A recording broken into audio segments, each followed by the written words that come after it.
السلام علیکم ورحمۃ اللہ وبرکاتہ۔ پیارے ناظرین، استقبال کرتا ہوں آپ کا اپنے چینل SBM سچی بات میڈیا پر ایک بڑی اہم خبر کے ساتھ۔ دوستوں، کیا ہے پورا معاملہ میں آپ کو بتاؤں گا، اس سے پہلے آپ سے گزارش ہے، اگر آپ میرے چینل پر پہلی مرتبہ آئے ہیں تو برائے مہربانی چینل کو سبسکرائب ضرور کر دیں۔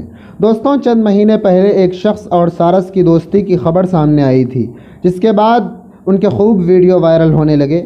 جیسے ہی نرالی دوستی لوگوں کی نظروں میں آئی تو سارس کو اس شخص سے لے کر دیکھ بھال کے لیے پچھی وہار بھیج دیا گیا۔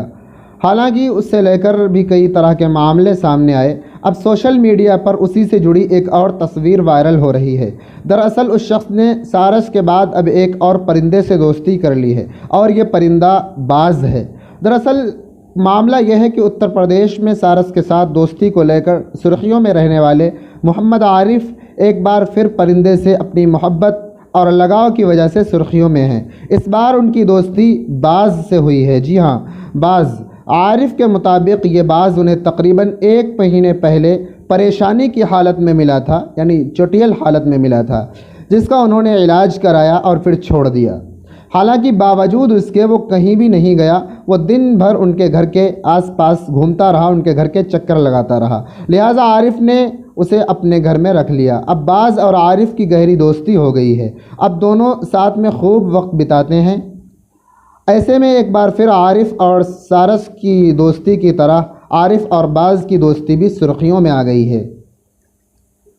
جامو وکاس کھنڈ کے منکھا گاؤں کے رہنے والے عارف بتاتے ہیں کہ انہیں اس باز سے بھی بہت زیادہ لگاؤ ہے، بہت زیادہ محبت ہے، سارس کی طرح۔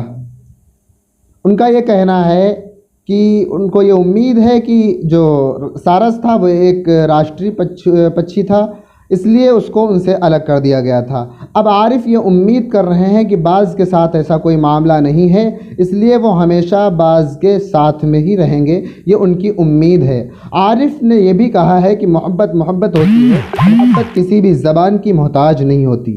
دوستوں، اس رپورٹ سے متعلق آپ کیا کہنا چاہتے ہیں؟ کمنٹ